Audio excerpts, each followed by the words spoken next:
petit peu compliqué de vous expliquer comment je suis arrivée donc à connaître Jésus, à vouloir de Jésus dans ma vie, dans mon cœur, en quelques mots, parce que c'est un très très long cheminement. Alors j'ai quand même essayé d'être courte. Donc en fait, je me suis convertie à l'âge de 26 ans, j'en ai 57, donc je me fais baptiser en gros 30 ans après, alors qu'en général on se fait baptiser dans la foulée. Et la première fois que j'ai entendu parler de Jésus, donc j'avais 16 ans. Et il faut savoir que j'étais une petite fille très très très timide, je ne parlais pas, j'avais peur des gens, j'étais toujours dans les jupes de ma maman, j'avais peur de sortir, je disais bonjour à personne, enfin voilà, très très introvertie. À l'école, j'étais bonne élève, mais je ne parlais pas. Et j'ai grandi et je suis devenue une adolescente très rebelle et très mal dans ma peau. J'avais beaucoup d'idées noires, j'avais quelques amis, mais j'allais pas bien du tout. J'allais vraiment pas bien du tout. Et donc j'arrive au lycée, en seconde, et dans ma classe, il y avait une fille anorexique. Mais d'une maigreur, vous pouvez pas imaginer. Et je la voyais en sport, à la gymnastique, et j'avais toujours l'impression qu'elle allait se casser, tellement elle était maigre. Et donc cette année de seconde a passé, on a un petit peu discuté puisqu'elle était dans la même classe. Mais voilà, sans plus. Et la rentrée, le premier arrive, et elle se retrouve dans ma classe, mais je n'ai même pas reconnu au début parce qu'elle avait pris du poids. Elle avait même des rondeurs en très peu de temps, en quelques semaines, entre les mois d'été. Et donc on s'est vus, on était se parler puisqu'on était dans la même classe, on se connaissait de la seconde, voilà. Puis tu dis, les vacances, ça t'a réussi et tout. Elle me dit, oui, c'est les kouglof de ma maman. Bon. Les kouglof de ma maman, puis voilà, puis on s'est retrouvés assises l'une à côté de l'autre en classe, et c'était rigolo parce que c'était des profs à l'époque qui nous plaçaient. Elle s'est retrouvée assise à côté de moi, on est vraiment devenus amis, très très proches, et donc elle s'est confiée, et puis elle m'a dit, tu vois, j'ai rencontré Jésus, j'ai laissé rentrer Jésus dans mon cœur, il m'a sauvée, il m'a guérie, et c'est la première fois que j'entendais parler de Jésus comme ça, parce que moi j'entendais parler de Jésus en religion, le catéchisme, quand on fait sa communion, etc., et c'était très froid, ça me parlait pas à l'époque. Mais ce Jésus-là, qu'il avait guéri de l'anorexie en si peu de temps, ça m'avait vraiment émue, elle m'a fait beaucoup pleurer, c'était une très très bonne amie, quoi. Donc on a passé 2 ans ensemble, première terminale, et donc voilà, régulièrement on parlait de Jésus, elle a prié un petit peu avec moi, mais je me sentais pas vraiment concernée, j'étais contente pour elle, j'étais bien avec elle, c'était une très très bonne amie, mais voilà, j'étais très rebelle en même temps, j'avais tellement d'idées noires en moi-même que je pouvais pas encore faire le pas, j'étais vraiment pas prête. Et c'est vrai, quand j'ai préparé un petit peu mon témoignage, je me suis rendu compte, je n'avais jamais réalisé que Jésus m'a vraiment préparé à la conversion. Ça ne s'est pas fait d'une manière fulgurante, mais c'était tout un cheminement. Et il a placé sur ma route régulièrement des gens qui me parlaient de Jésus dans des périodes très très difficiles de ma vie. Donc ensuite on a passé le bac, donc après les orientations, voilà, on s'est séparés, on n'a pas poursuivi le même cursus, donc j'arrivais à la fac, première année, et puis là, pareil. J'allais toujours très très mal, des idées noires, je pensais parfois même pourquoi est-ce que je suis née, qu'est-ce que je fais là, j'étais d'une tristesse, enfin j'avais des grands moments de cafard. Et voilà, bon, cette année de première s'est passée, j'avais bien quelques amis, mais voilà, c'était très fade. Et il me semble qu'à cette époque-là, j'ai même fait du spiritisme, je tirais des cartes, voilà, parce que je cherchais un peu quelque chose que je trouvais pas, évidemment. Et c'était pas bien du tout ça, mais voilà. Et fin de cette première année de fac, donc l'été a passé, c'était un été très triste aussi, où de toute façon avec mes parents on partait pas en vacances, il se passait pas grand chose, mes parents étaient ouvriers, on n'avait pas de sous, donc on partait pas en vacances et je me rappelle que je m'ennuyais beaucoup. Et je me rappelle aussi que je m'entendais pas du tout avec mon papa, il était alcoolique et je l'ai carrément renié. Alors on doit honorer ses parents et moi pas du tout, j'ai vraiment renié mon papa, je lui ai dit des choses atroces dans sa maladie, parce que c'est une maladie, l'alcoolisme. Et voilà, j'avais une très très mauvaise relation avec mon papa. Ma maman, ça allait un temps, mais j'étais très rebelle, elle me couvait beaucoup et je voulais plus qu'elle me couve, enfin c'était très très conflictuel, c'était vraiment pas simple à la maison. Et donc un jour je suis rentrée, je crois que j'étais faire un peu de shopping en ville et tout, puis un voisin qui m'interpelle, il me dit comme ça, ton père est mort. Je me dis n'importe quoi, mais c'est quoi ton père est mort? Et je rentrais à la maison, effectivement, maman était à la maison avec une amie. Et mon papa est mort brutalement donc d'un infarctus. Et c'est à ce moment-là que je me suis rendu compte combien je l'aimais. Mais vraiment combien je l'aimais, ça m'est arrivé dessus. J'ai dit mais c'est pas vrai, c'était trop tard, je pouvais plus lui dire, je pouvais plus lui demander pardon. Et je vous dis pas le remords qui vous tenaille, le remords tout d'un coup ça vous remplit et ça vous fait mal. C'est trop tard, on peut plus rien faire, on a fait du mal, on peut plus réparer. C'est terrible de continuer à vivre avec ça. Et j'allais déjà très mal, alors je ne vous dis pas dans quel état j'ai été après le décès de mon papa. C'était vraiment très très difficile. Et donc j'arrive en deuxième année de fac. Et donc là on était en petit groupe. Autant on était 400 première année. Je me suis retrouvée dans un petit groupe de 12. Et on n'était que 2 filles. Je faisais de la chimie à l'époque. Et donc cette fille, voilà, on était tout de suite copines. C'est comme si on s'était toujours connues. La première fois que je l'ai vue, c'est comme si on était toujours connues. Et elle était aussi chrétienne. Et elle m'a aussi parlé de Jésus, de son amour, etc. Et avec elle, le fait qu'elle prie pour moi, etc., j'ai vraiment été consolée de la mort de mon papa. J'ai compris plein de choses. J'ai pas donné ma vie à Jésus, mais j'ai comme déjà ressenti l'amour du Père. Et c'était très fort. C'était une fille super. Vraiment une fille super. Et j'ai vécu de grandes choses avec elle. On a beaucoup travaillé ensemble. Enfin, elle m'a beaucoup apporté. C'était une fille géniale. Et je pense que vraiment Jésus l'a mise sur ma route pour m'aider à traverser ce passage très difficile. Elle m'a vraiment beaucoup aidée. Puis ensuite, après cette deuxième année de fac, pareil, nos chemins se sont séparés, elle a suivi notre orientation et tout. Moi, je suis arrivée à l'école de chimie et puis ça se passait pas bien du tout, rebelote mes idées noires, mes cafards, etc. Et j'ai laissé tomber mes études. J'ai laissé tomber mes études, aux grandes dames de ma maman. J'étais en deuxième année d'école d'ingénieur, j'ai tout laissé tomber tellement j'allais mal. Et je suis allée travailler, j'ai fait plein de petits boulots et tout. C'est à cette époque-là aussi que j'ai rencontré mon premier mari. Et puis là, quelque part, voilà, j'ai été très heureuse, on était très amoureux et tout. Et là, enfin, je me suis dit, ça y est, maintenant je vais être heureuse. Ça y est, c'est bon. Voilà. Et puis bon, le temps a passé, je suis tombée enceinte. Et j'étais très très contente d'être enceinte, bien sûr. Hein. Voilà, ça remplit, voilà, tous mes habits de bonheur. Ma maman, je vous dis pas, hein, voilà, un bébé qui arrive. Et c'était donc en septembre, j'ai commencé à enseigner. C'est là que je me suis rendu compte que j'étais enceinte. Et cette époque-là, mon frère enseignait aussi, et c'était ma première année donc, en tant que prof. Et mon frère me dit, bah, tiens, il y a un stage qui est organisé pour les jeunes profs, si tu veux, ça te fera du bien. Donc j'en ai parlé à mon directeur, il me dit, bah oui, vous pouvez y aller, pas de souci, voilà. On vous remplacera cette semaine-là. Donc je me suis inscrite à ce stage de professeur débutant. C'était à Lyon. Et voilà, on devait être à peu près 400. C'était énorme hein, comme promotion pour ce stage de jeune professeur. Et puis donc on m'a montré ma chambre, etc. Et puis donc à un moment je sors de ma chambre pour aller manger. Et puis au même moment, juste ma voisine, voilà, sort, hein, puis on se regarde. Et là j'avais compris. J'avais vraiment compris. Je dis tiens, une chrétienne. Et je lui ai tout de suite dit, voilà, comment on s'est présenté quand même. Et je lui ai dit, t'es chrétienne, hein? Elle a dit que ça se voit. Je lui ai dit oui, ça se voit. Ça se voit, j'ai tout de suite reconnu. Et donc là, je lui ai expliqué un petit peu mon cursus, etc. Et puis voilà, c'était bizarre parce qu'à ce moment-là, j'étais très heureuse, tout allait bien. Voilà, j'avais tout ce qu'il me fallait. J'avais un homme qui m'aimait, j'avais du travail, voilà, j'avais des amis. On manquait de rien, tout allait bien. Pourquoi je rencontre une chrétienne? Puis alors, je parle de mon bébé, je suis enceinte, et voilà. Et donc, on a un peu prié pour mon bébé. Et puis, on était très, très bien. On était vraiment cul et cheville, c'est ce qu'on peut dire, voilà, toute la semaine. Et donc, ensuite, ce stage s'est terminé. Voilà, on est chacune rentrée chez nous. Elle habitait à Reims. Mais on se téléphonait souvent, on s'écrivait, on est vraiment restés en contact. Puis arrive le 4e mois de grossesse, donc j'avais un petit examen à passer, là. Puis mon gynécologue me dit, bon, ben, vous allez passer une échographie, hein. Vous allez donc attendre là, ben, dans le couloir, vous allez attendre votre tour, hein. Vous allez passer une échographie.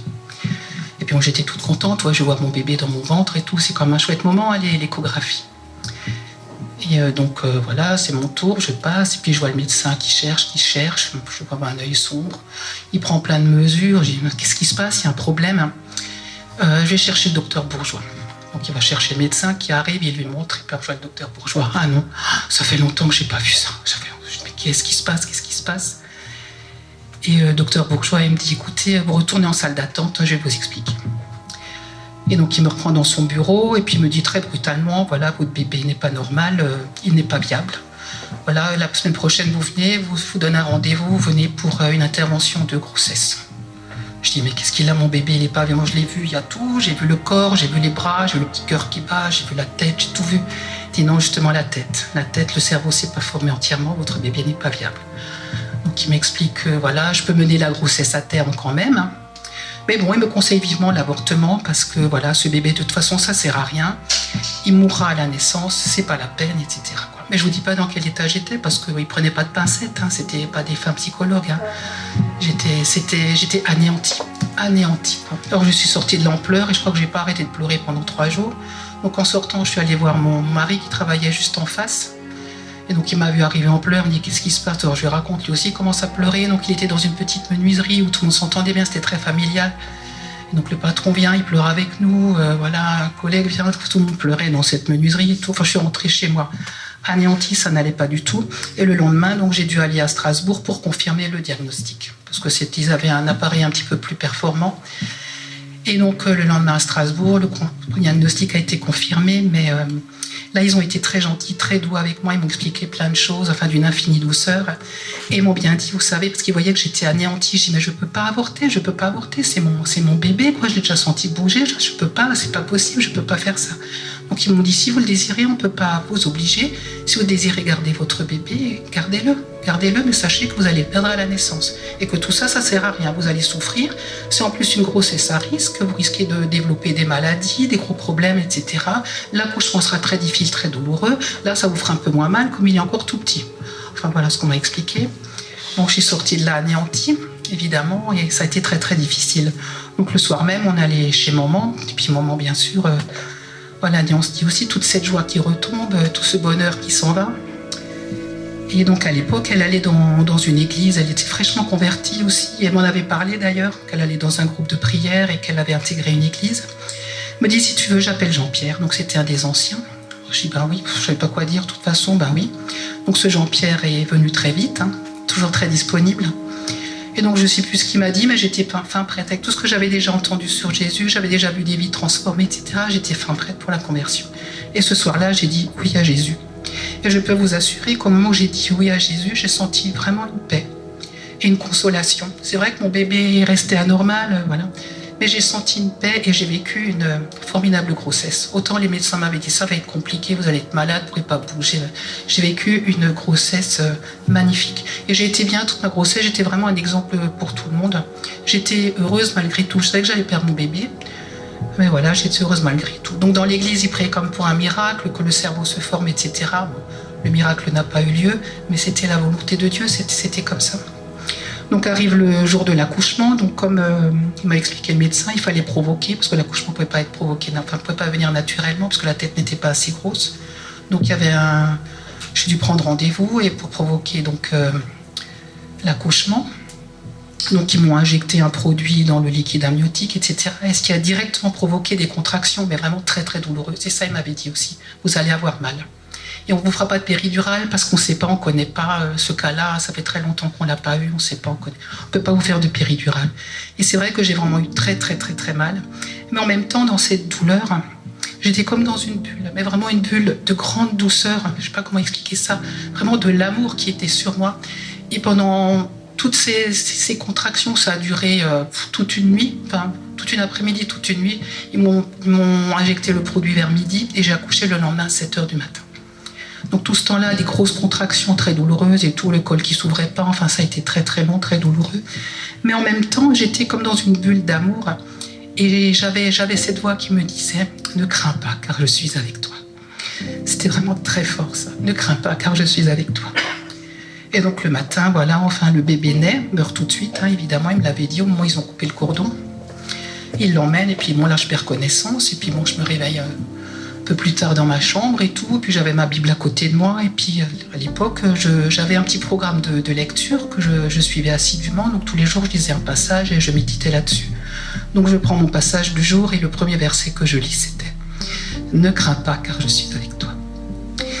Et là j'ai fondu en larmes, mais des larmes de bonheur parce que je me suis rendu compte combien Jésus m'aimait, combien il ne m'avait pas laissé seule dans ce moment si difficile. Si difficile et j'étais joyeuse, il y a les infirmières qui sont venues, elles croyaient me voir en pleurs, ben non, enfin je pleure mais je pleure de joie, je suis heureuse, vous savez, je suis heureuse, Jésus m'aime, elles me prenaient pour, enfin elles n'ont rien dit parce que, voilà. Mais quelque part, et puis les femmes de ménage sont venues et enfin c'était la fête, franchement c'était la fête dans ma chambre. Et tous ceux qui venaient me voir, ben, c'est moi qui les consolais. C'est moi qui les consolais, c'était vraiment le monde à l'envers et je leur parlais de Jésus et c'était, il y a une de mes amies qui est là et qui venait me voir tous les jours. À l'époque, enfin j'ai vraiment vécu quelque chose de merveilleux. C'est vrai que j'avais pas ma fille, mais en même temps j'avais rencontré Jésus et j'avais expérimenté son grand amour pour moi. Et on l'a chanté tout à l'heure, ça m'a parlé. Et Jésus a vraiment attendu que je me rends compte qu'il m'aime. Il a vraiment attendu, on l'a chanté tout à l'heure. Il attendait que ça, que je me mette à l'aimer. Et c'est à ce moment-là que je me suis vraiment mise à l'aimer. Et donc voilà, ensuite le temps a passé. Bon, je ne vais pas raconter toute ma vie parce qu'après il y a 30 ans, je ne vais pas vous raconter 30 ans, mais ça a vraiment été très très fort. Donc ensuite, voilà, je suis rentrée à la maison, j'ai eu 3 autres garçons, j'ai eu d'autres enfants. Voilà, et puis bon, des épreuves, mais je peux dire que Jésus a toujours été là, m'a toujours montré. Et c'est vrai que j'ai une vie chrétienne un peu en dents de scie. À des périodes, j'étais un petit peu, voilà, au creux de la vague. Je laissais je laissais Jésus en deuxième plan. Il n'était pas prioritaire dans ma vie. C'est vrai que je me cassais la figure. Mais Jésus était toujours là pour me remonter, enfin pour régler mes erreurs. Il était là, j'étais dans l'épreuve, c'était de ma faute. Mais en fait, il était là et celui qui a toujours tout réglé. Et voilà, j'en arrive aujourd'hui, donc 30 ans après ma conversion, me faire baptiser. Parce que j'ai loupé le coche, à une certaine époque, et le pasteur à l'époque m'avait dit tu feras partie de la prochaine fournée. Et la prochaine fournée, voilà. C'est aujourd'hui, 30 ans plus tard. Voilà, et merci, je veux vraiment dire merci à Jésus de tout ce qu'il a fait pour moi jusqu'à présent et d'avoir vraiment transformé ma vie. Parce qu'aujourd'hui, je ne sais pas où je serais si je ne l'avais pas rencontré. J'étais tellement noire, je pense que je me serais peut-être même suicidée, j'en sais rien, j'avais des idées tellement noires. Et je peux dire qu'aujourd'hui, je suis vraiment guérie de tout ça. J'ai plus ces idées noires, j'ai plus ce remords, j'ai été guérie de ça aussi instantanément. J'ai su que Jésus m'avait pardonné. Donc le fait de n'avoir pas honoré mon père, c'est très grave de ne pas honorer ses parents. Et Jésus m'a vraiment pardonné de ça, quoi. Et je suis en paix. Voilà.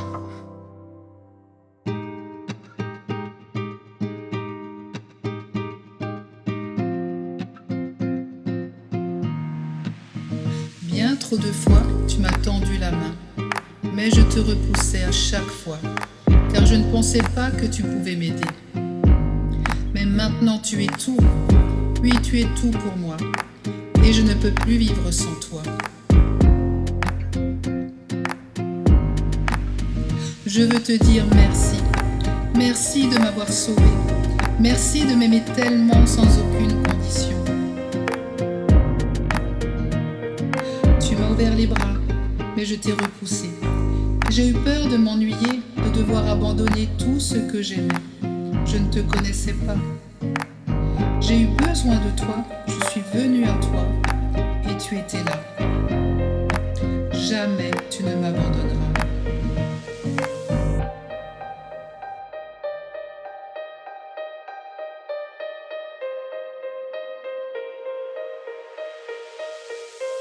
Je veux te dire merci. J'étais perdue et tu m'as trouvée. Tu m'as fait revivre. Tu as changé ma vie. Je veux te dire merci. Merci de m'avoir sauvée et de m'aimer tellement, sans aucune condition. Je ne te mérite pas et tu m'as attendu, Père, et tu continues toujours de m'aimer. Oui, Jésus, tu ne cesseras jamais de m'aimer. Je veux te dire merci. Merci de m'avoir sauvé et de m'aimer tellement, sans aucune condition, Seigneur. Merci, Jésus.